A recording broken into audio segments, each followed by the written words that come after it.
Turkish Airlines presents Business Africa.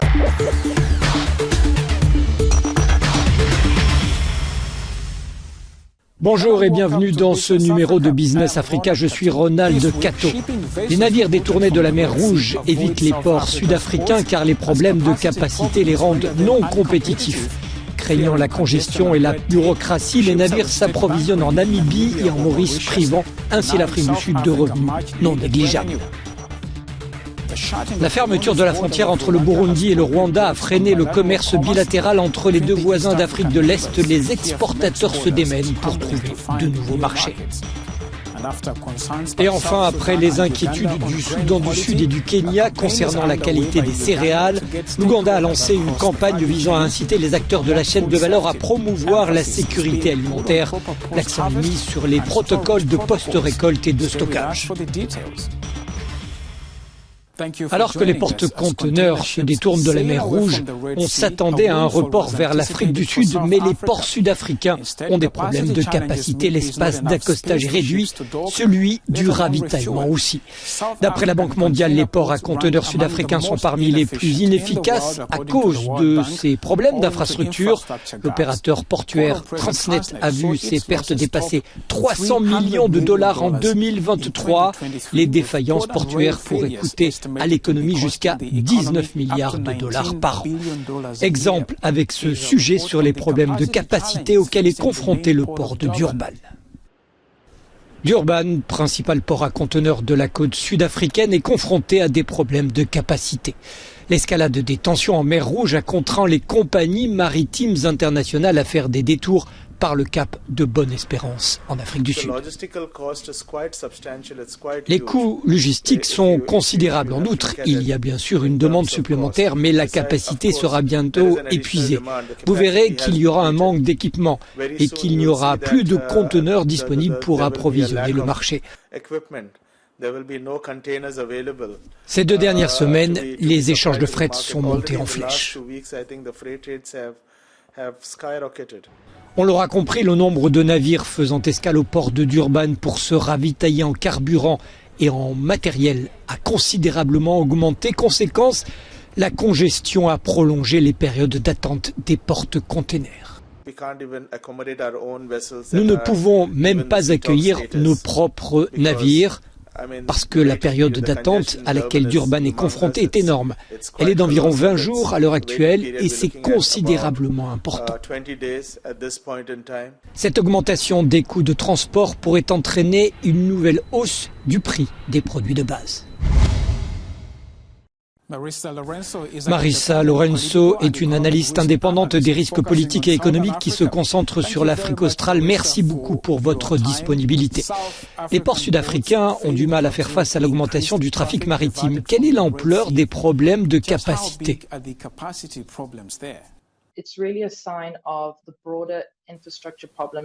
C'est un réel indicateur des problèmes d'infrastructure plus vastes que l'Afrique du Sud connaît depuis plus d'une décennie, presque 2 décennies même, je dirais. Ce que nous observons dans les ports, c'est une congestion croissante due à l'incapacité à gérer l'augmentation du trafic. Nous constatons également un ralentissement des délais d'exportation. C'est vraiment symbolique du manque d'entretien des infrastructures clés, c'est-à-dire l'ensemble du réseau de transport. Par exemple, la plupart des marchandises sud-africaines sont acheminées par la route jusqu'au port et non par le rail, ce qui, en plus d'être inefficace, fait payer un lourd tribut à nos routes et à nos ponts. Bien évidemment, nous sommes aussi confrontés à une crise énergétique due, une fois de plus, à un manque d'entretien. Tout cela est essentiellement dû au fait que le gouvernement n'a pas accordé la priorité à la maintenance des infrastructures et à la modernisation de celles-ci, et n'a pas anticipé les besoins du réseau logistique de transport du pays, comme il aurait dû le faire.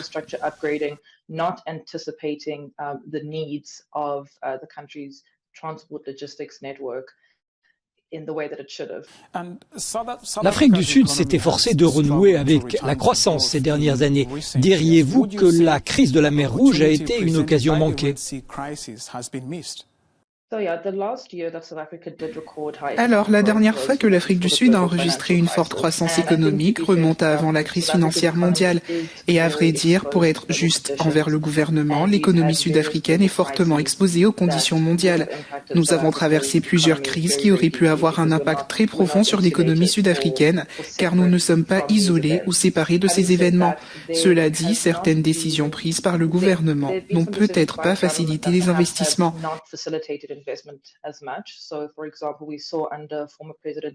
Par exemple, sous l'ancien président Jacob Zuma de 2009 à 2018, nous avons constaté que les investisseurs internationaux étaient très désireux d'investir dans les énergies renouvelables dans le pays.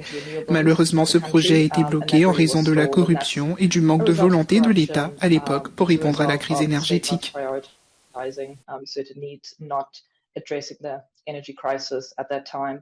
D'après vous, que fait le gouvernement pour remédier à ces problèmes d'infrastructure ? Actuellement, le gouvernement a plusieurs plans en cours de réalisation. Je pense notamment au plan national d'infrastructure Horizon 2050 qui définit les domaines où il souhaite que les investissements en infrastructure soient réalisés, notamment l'énergie, l'eau, le numérique, les transports et j'en passe. Nous avons également le plan de ressources intégrées qui examine comment l'Afrique du Sud résoudra la crise énergétique et diversifiera son bouquet énergétique en mettant fin à son utilisation des énergies non renouvelables.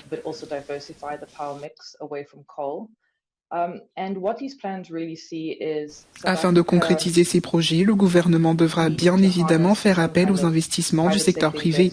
Il existe un plan de privatisation de certains ports, mais cela peut représenter un sacré défi en Afrique du Sud en raison de l'influence des syndicats. Et comme je le disais, cette situation est le résultat de décennies de manque d'entretien des infrastructures, donc ce n'est pas quelque chose qui peut être résolu du jour au lendemain. Marisa Lorenzo, merci beaucoup pour votre disponibilité. Merci beaucoup. Le Burundi a fermé sa frontière avec le Rwanda, bien que les raisons soient politiques. Cette décision a mis un terme aux échanges commerciaux entre les deux voisins.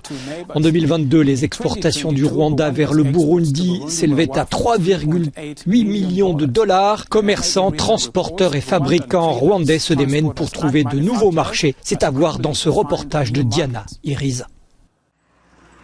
La fermeture brutale de la frontière entre le Burundi et le Rwanda a entraîné de nombreux problèmes, laissant les chauffeurs de camions et les commerçants transfrontaliers bloqués.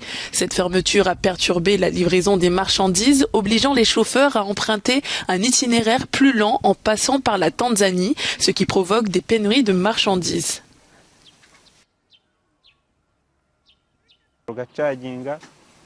En tant que chauffeur de camion, l'un de mes plus gros problèmes est le transport de marchandises périssables. Je fais du commerce de poissons entre ces pays et si j'emprunte des itinéraires plus longs, le poisson risque de pourrir en cours de route, ce qui me ferait perdre de l'argent. Malgré l'impact sur certaines entreprises, une entreprise de voitures rwandaise qui exporte des plaques de fer vers différents pays d'Afrique a signalé des effets minimes en raison de la faiblesse de la monnaie burundaise qui n'a qu'une valeur limitée au Rwanda. La majorité des pays dont nous importons des marchandises bénéficient de transactions en francs rwandais. De même, lorsque nous vendons nos exportations, nous avons tendance à éviter des pays comme le Burundi, qui paye en francs burundais car sa monnaie a une valeur limitée. Par conséquent, la fermeture de la frontière n'a pas eu d'impact significatif sur nous. Les exportations du Rwanda vers le Burundi sont passées de 3,4 millions de dollars en 2021 à 3,8 millions de dollars en 2022. Une partie des exportations de maïs de l'Ouganda vers le Kenya et le Soudan du Sud ont été contaminées. La contamination est due à de mauvais protocoles de post-récolte et de stockage. Une campagne ciblant de multiples acteurs de la chaîne de valeur alimentaire est en cours pour améliorer la qualité et la sécurité des céréales. Tom Opio commercialise des céréales issues d'agriculture externe. Ainsi, la manipulation post-récolte demeure une priorité pour lui. Récemment, le marché céréalier ougandais a été confronté à des difficultés. Certaines exportations étaient contaminées par des aflatoxines. Les agriculteurs doivent faire preuve de patience, éviter de récolter avant le séchage complet. En tant qu'acheteurs, nous refusons les céréales maltraitées. La découverte de récoltes contaminées a entraîné une perte annuelle de plus de 38 millions de dollars pour l'Ouganda en termes de recettes d'exportation. Pour garantir la qualité, le Conseil des céréales prévoit de mettre en place un code de conduite. Les semenciers doivent produire des semences de qualité.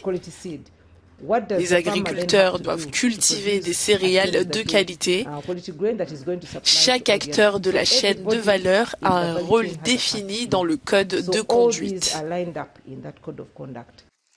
Des études montrent que la consommation d'aliments contenant des aflatoxines sont cancérigènes et par conséquent peut avoir des effets néfastes sur la santé. Les défenseurs des droits alimentaires estiment que l'adoption de réglementations ne suffira pas à pallier le problème. Et voilà ce qui conclut cette édition de Business Africa. Je suis Ronald Cato. L'actualité se poursuit à l'antenne et en ligne. Je vous retrouve dans un prochain épisode.